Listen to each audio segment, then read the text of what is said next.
sejam bem-vindos a mais um HFC Cast, dando sequência ao Outubro Rosa, uma sequência de episódios especiais onde estamos falando sobre câncer de mama, sobre prevenção, tratamento. Hoje estamos recebendo o Dr. Alberto Sagarra, ele que é oncologista do HFC Onco e tem várias informações para acrescentar aqui e trazer para a gente. Primeiramente, muito obrigada. Obrigada, doutor, por ter aceito o nosso convite. Seja bem-vindo.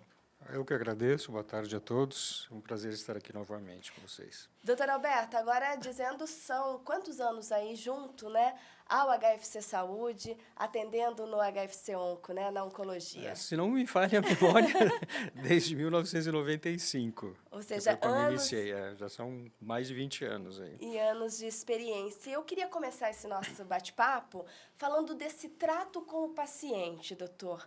Como é que é para o doutor esse primeiro contato com o paciente, né? O diagnóstico, né? Para poder dar esse diagnóstico ao paciente e para esse início do tratamento, porque acredito que o paciente, por muitas vezes, e em muitos casos, tenha muitas dúvidas, medo, né? Incertezas do desconhecido. Como é que é esse trato, essa relação médico-paciente na visão do doutor?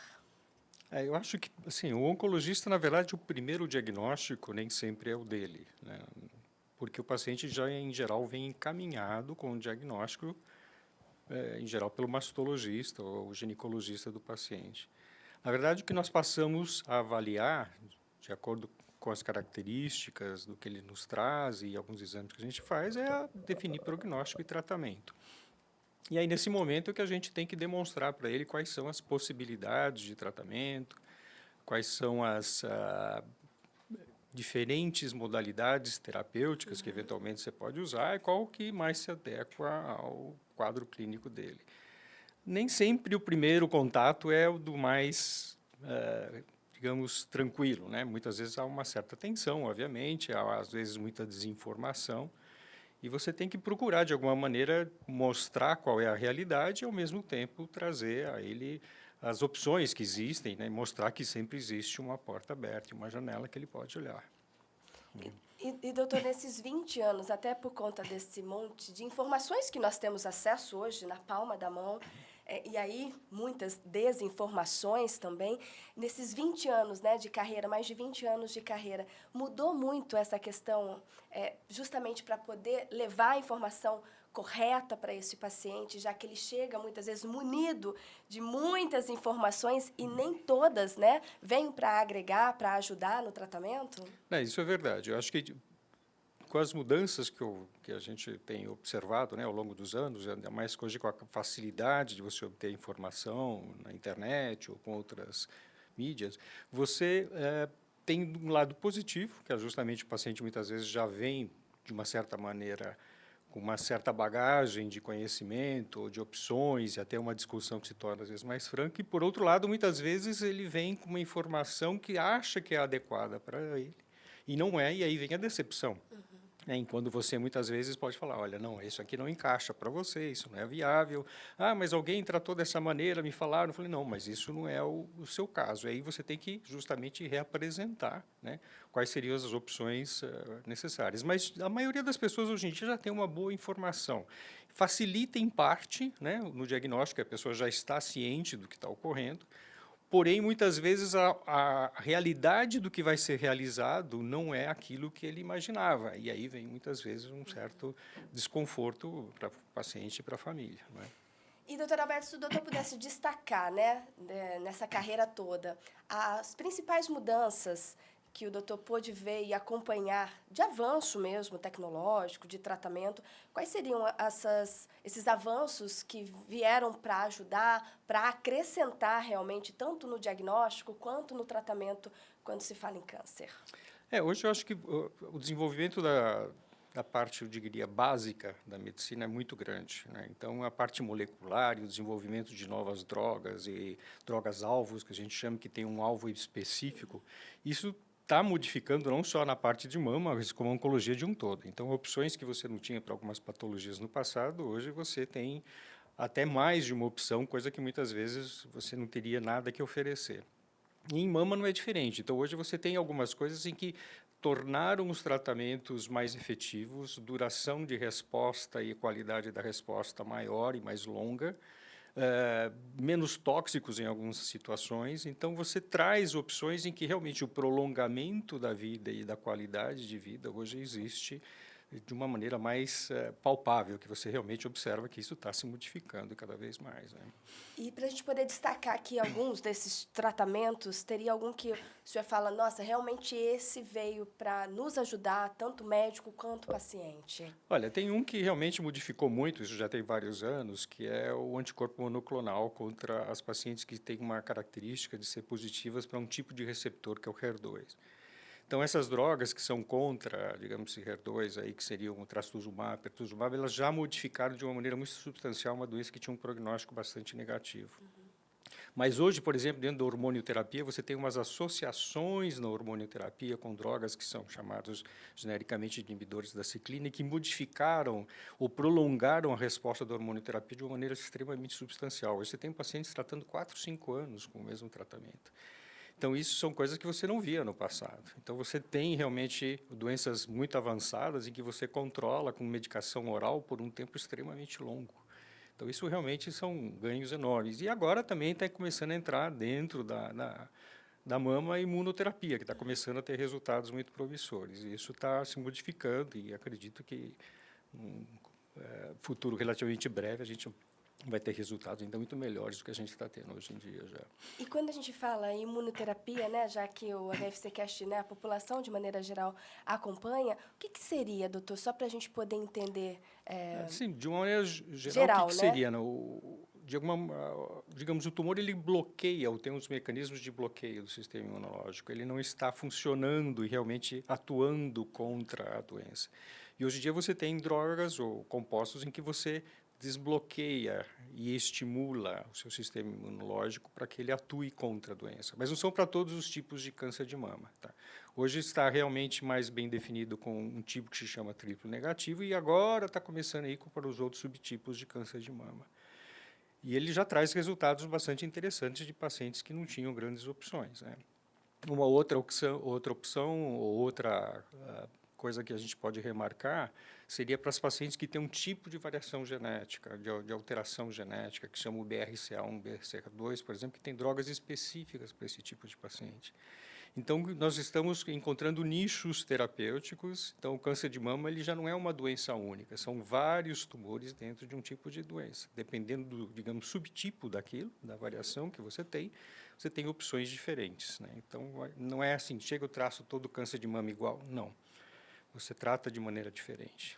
É individualizado, É individualizado. nesse caso. E, doutor, quando a gente fala em câncer, sempre surge aquela dúvida, benigno, maligno. Quando a gente fala em câncer de mama, existe isso? Ele pode ser um tumor benigno ou maligno? Só para a gente poder entender um pouco mais sobre isso e, de repente, quebrar o cenário. Não, você pode ter alterações celulares que são pré-malignas ou tumores que realmente não é bem um tumor, é um fibroadenoma, é uma formação relativamente benigna. Mas então, a gente não pode chamar de câncer. Não, câncer é doença maligna, tá? Câncer todo tipo de o câncer tipo de câncer é um maligno. Você está falando em câncer, não está falando em um tumor benigno. Né? O tumor benigno é outra história.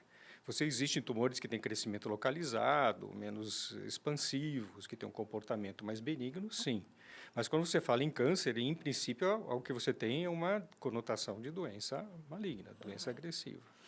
Doutora, outro ponto e dúvida também da população é referente aos diagnósticos em mulheres mais jovens, quando se fala em câncer de mama. Tem aumentado isso realmente? Tem se observado, não é só no Brasil, isso é no mundo todo, está mudando. Quais são realmente as razões para isso? É muito difícil de ser definido. Pode ser mudanças ambientais, de comportamento. Dieta. A mulher começou a menstruar muito mais cedo, então a vida menstrual dela inicia mais precocemente, então tem uma influência hormonal mais precoce, a gravidez muito tardia, então não tem interrupção dos ciclos menstruais, não amamentar. Então, são vários fatores além dos próprios familiares, que são uma minoria, na verdade. Mas o que a gente tem observado é que, realmente, os diagnósticos estão aumentando muito em pacientes abaixo dos 40, 50 anos, coisa que você não tinha antes, né? E, doutor, qual a orientação? Porque a gente sabe que a mamografia ela é indicada a partir dos 40 anos de idade. E para uma mulher mais jovem, ela tem que prestar atenção, ir ao ginecologista, né, com frequência, pelo menos uma vez ao ano, para poder ter esse alerta, ou, né, eu já tenho casos da minha família que pode ser algo hereditário. Qual orientação que a gente pode dar hoje para os jovens, né, para as mulheres jovens? Hoje, sim, lógico, a mulher, de uma maneira geral, ela tem que ter seus cuidados, suas rotinas ginecológicas, e isso inclui o exame da mama, né, não só da parte genital. Obviamente, se a paciente tem um risco maior, e como que ela pode identificar isso? Ela tem um familiar, então, em geral, principalmente de primeiro grau, isso aumenta o seu risco em relação à população geral. E algum familiar que tenha câncer de mama ou qualquer outro tipo? Não, principalmente câncer de mama, nós estamos falando de câncer de mama. Tá. Existem tumores que são relacionados, alguns ginecológicos, como ovário, por exemplo, que pode estar relacionado com o mama. Que aí você entraria, eventualmente, num quadro que pode ter um comportamento de alguma alteração genética dentro da família. Mas você já tendo um familiar de primeiro grau, por exemplo, um câncer de mama ou de ovário, ela já tem um risco maior, só aí por probabilidade. Então, em geral, se recomenda, pelo menos, começar com 10 anos antes do que seria indicado.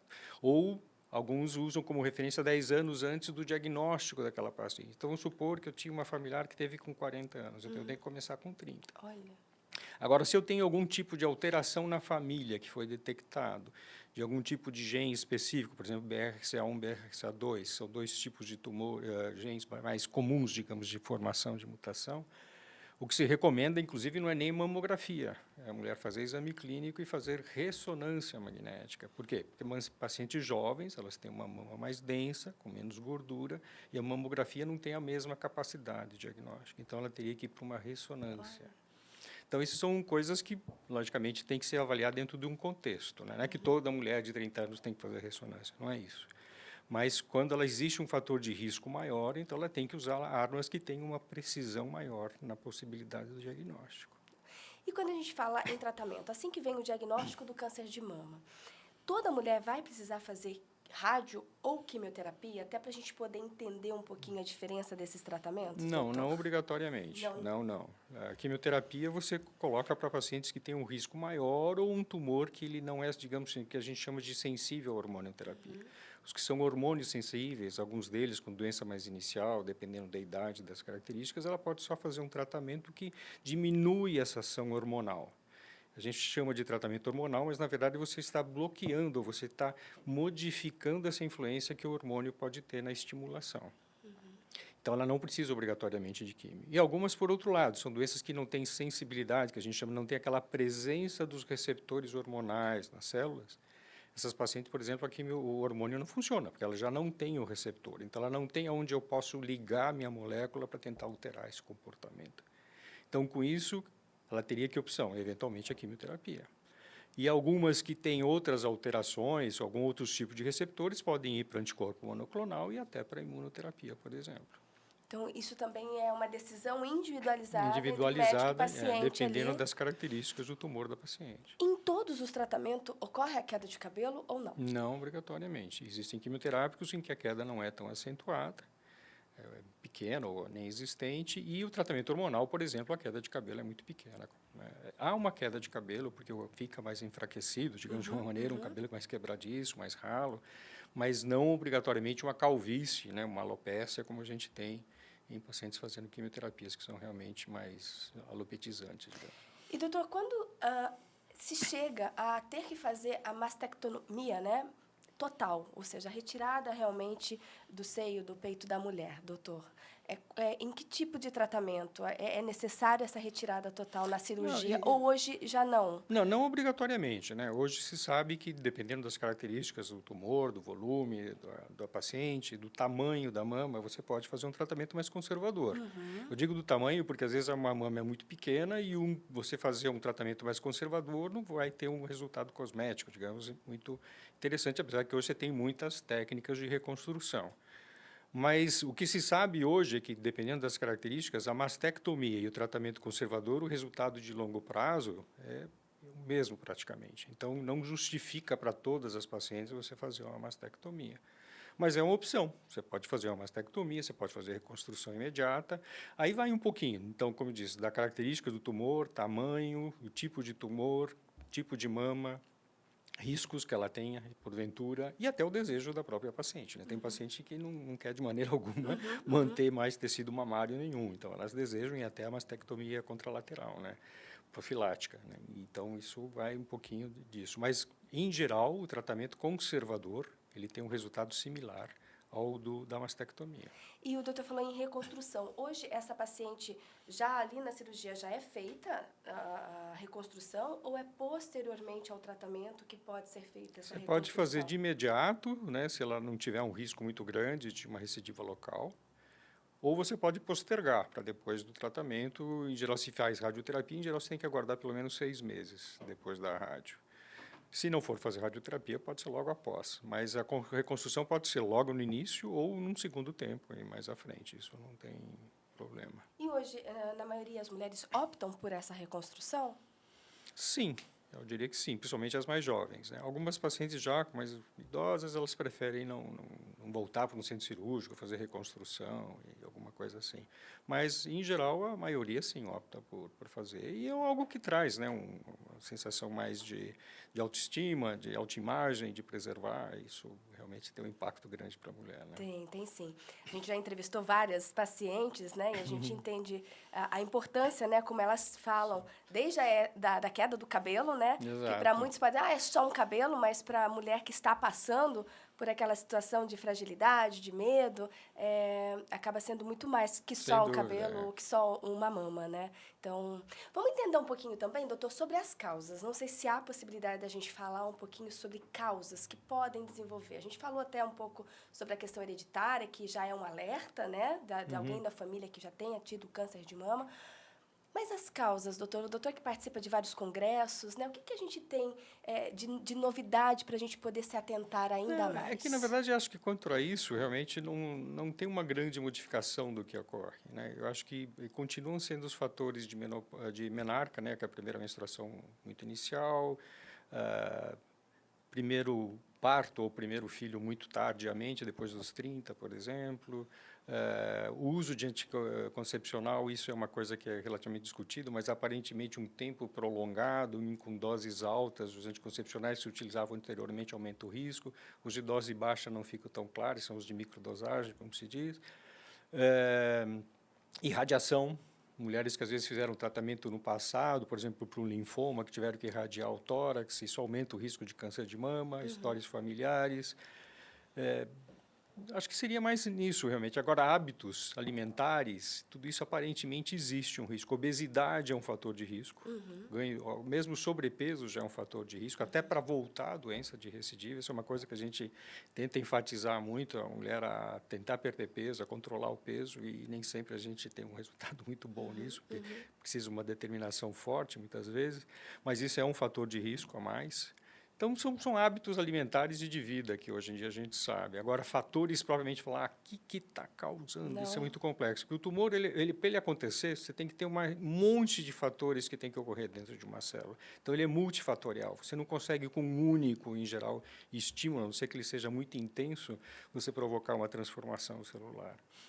Então, envolve muita coisa, não é uma coisa tão simples de você definir, né? Senão, a gente já teria, talvez, até resolvido esse problema, né? Mas, digamos assim, de conseguir controlar de uma maneira maior, né? É que realmente são multifatoriais, são muitas coisas que ficam intrincadas para você conseguir chegar a um resultado de por que está acontecendo, né? E, doutor, uma pergunta que chegou para a gente foi sobre gravidez e diagnóstico de câncer de mama. Quando acontece, muitas vezes a mulher descobre que está grávida e ali, nesse processo da gravidez, também descobre o câncer de mama.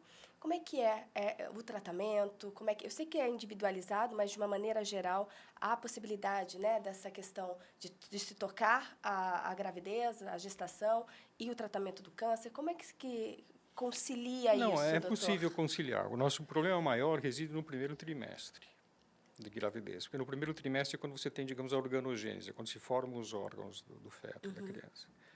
E nesse período, por exemplo, se você fizer quimioterapia, você causa malformação ou pode levar, se é muito precoce, até aborto, realmente. A partir do segundo trimestre, você pode fazer quimioterapia. Mesmo grávida? Mesmo grávida. Olha. Você não pode fazer hormônio, você pode fazer quimioterapia. Radioterapia você pode? Não, em princípio não. Por quê? Porque a radiação pode dar o mesmo problema.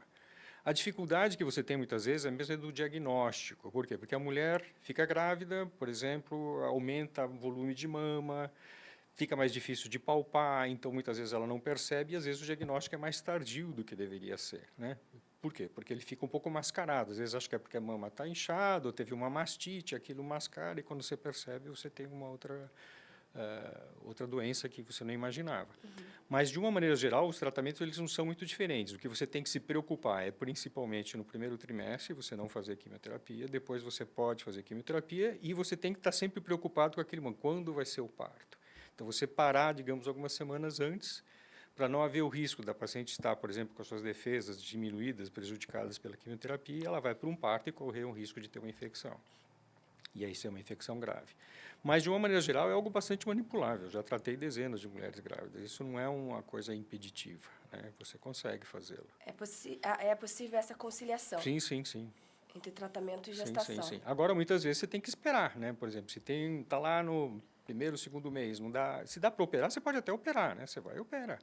Nada impede ela estar grávida, por exemplo, ela ser submetida a uma mastectomia, mas um tratamento complementário, aí você tem que, se for o caso de fazer quimioterapia, você tem que esperar a partir do segundo trimestre.